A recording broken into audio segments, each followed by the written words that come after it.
Amigos de la Red por la Rendición de Cuentas, estamos con el profesor investigador Benjamín Temkin de la Facultad Latinoamericana de Ciencias Sociales, Flaxo. Doctor, gracias por aceptar esta entrevista, gracias por acompañarnos también en este seminario.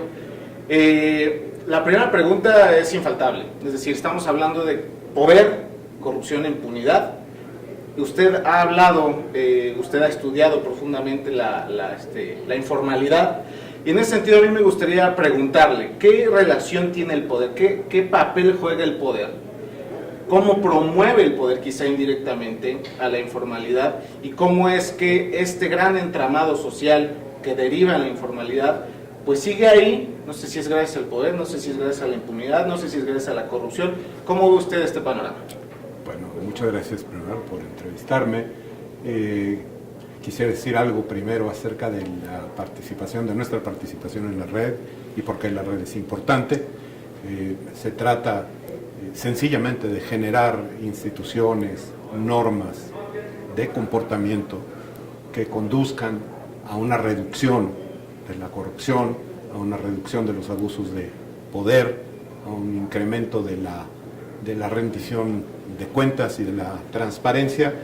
Todo ello para generar el marco institucional mínimo en el cual podamos vivir en una sociedad más civilizada, más democrática, y que realmente el ciudadano, la ciudadana puedan creer en las instituciones, creer que las instituciones están ahí para servir el bien público, y que un poco terminar con la desconfianza muy justificada en muchos casos de los ciudadanos en los poderes públicos, en los políticos, y sobre todo lo más problemático, su desconfianza en la política y en la democracia. Ese es el propósito fundamental. Ahora, respecto a la pregunta que me acabas de hacer, los obstáculos para un país más transparente, para un país menos corrupto, son muy importantemente producto de estas instituciones que están funcionando mal, de las que estamos hablando.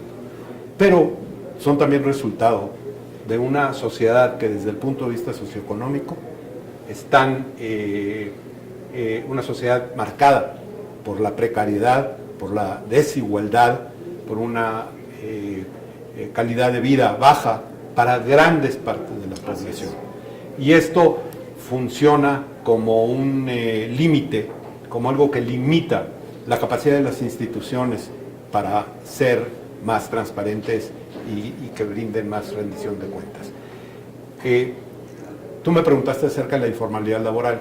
Para mí la informalidad laboral es un ejemplo de cómo la estructura social y económica del país genera situaciones de corrupción que son muy difíciles de controlar por las instituciones. ¿Por qué? Porque en una situación en que la gente no ve otra manera de conseguir empleo, de tener los medios mínimos para subsistir, sin recaer en la criminalidad, muchas veces se ven sujetos a un proceso que los lleva a buscar la supervivencia económica en la informalidad. Un mal menor, digamos. Es un mal menor, ciertamente, porque si tú piensas en eso, si toda esta gente que está, por ejemplo, en el sector informal de la economía, quiere decir todos los vendedores ambulantes y los tianguis y lo demás, si no estuvieran en eso, obviamente podría darse el caso de que aumentaría la delincuencia, aumentaría el abuso, etc. Pero esto persiste, esta situación persiste porque alguien lo permite, alguien desde el poder lo permite, y porque hay líderes de comerciantes que manejan clientelas, grandes clientelas, que luego se convierten también en clientelas electorales. Es decir, ante esta situación, el poder político tiene una responsabilidad muy grave que muchas veces pasa por alto. Sí, el poder político genera y luego aprovecha también esta situación de informalidad laboral. Lo dije en el foro, se trata de una estructura que genera corporatismo, que genera clientelismo, que conduce a políticos a organizar a esa gente porque están sujetos, están débiles, vulnerables frente a ese poder político. Pero existe una razón que también es económica, es decir, piensa en esto. Si el sector formal de la economía, es decir, el que tiene registro, el que paga impuestos y demás, generara bastantes empleos con salario digno, la gente no se vería conducida a estar en la informalidad laboral. Así es. Okay. Si fuese el caso que el sector formal pagara salarios mejores a los trabajadores, muchas veces un salario mínimo, 2 salarios mínimos, 3 salarios mínimos no alcanzan para mantener correctamente a una familia, y entonces mucha gente decide mejor irse al sector informal de la economía, donde cree que puede generar mayores ingresos. Claro. Pero piensa, incluso vamos yendo más profundo, piensa en la gente que trabaja en el sector formal de la economía, en gobiernos, en empresas y demás, que muchos de ellos, por cierto, son empleados informalmente, es decir, no se les paga seguro social, no se les da beneficios sociales, son informales que trabajan en el sector formal de la economía, en esas grandes empresas y hasta en gobiernos. Sí. ¿Okay? De hecho, el 25% de los trabajadores informales en México, que no se les paga seguro social, trabajan en empresas de gobierno y en empresas y en gobierno. Es un dato. Sí. Es un dato muy importante. Segundo, muchos de los que trabajan y que sí están registrados como formales, que son formales, sus salarios son de tal naturaleza que no podrían comprarle regalos a sus niños, no podrían comer cuando van al trabajo, después del trabajo, si no existiese el sector informal donde van y compran más barato.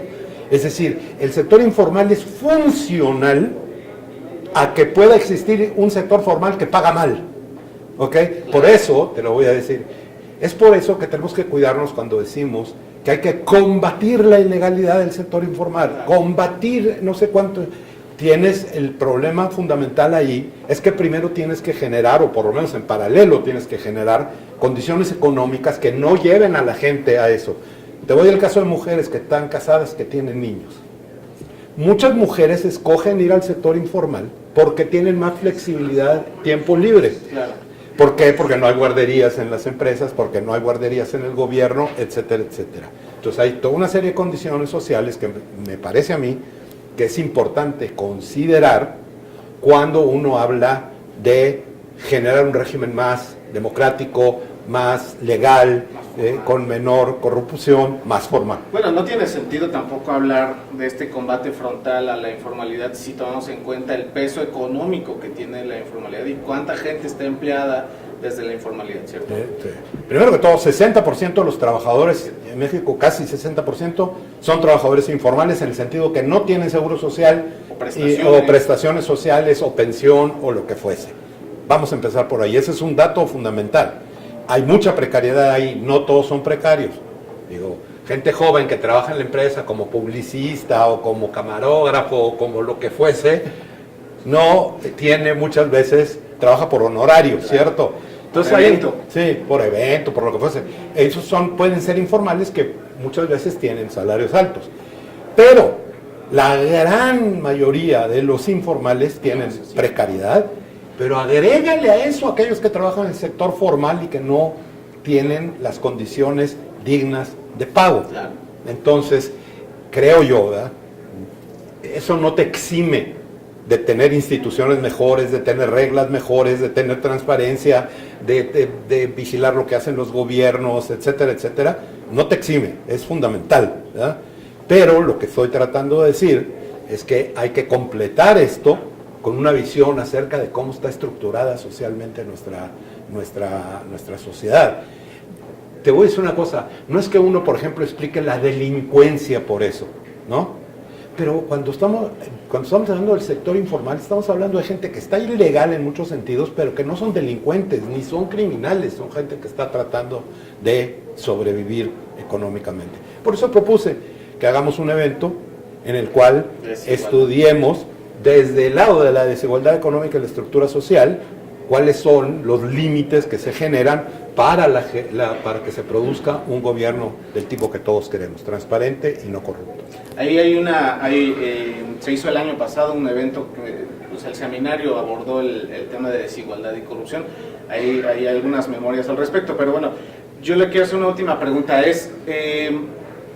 ¿por qué hablar hoy, en esta coyuntura social, política, económica, por qué hablar hoy cuando estamos en la antesala de una elección presidencial como creo que nunca se había visto?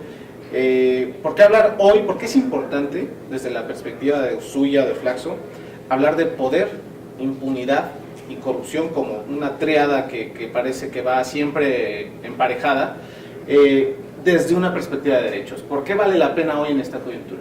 Bueno, primero que todo porque hemos conseguido, ¿verdad?, que después de muchas luchas, que haya la posibilidad de alternancia política. Hemos conseguido reglas electorales que garantizan cierto nivel de competencia, no perfecto, sabemos todos los problemas que hay, y sin embargo, bueno, tenemos elecciones, hay alternancia en muchos lugares, incluso ya ha habido alternancia en la presidencia de la República. Es importante seguir ese camino porque estamos en medio del camino.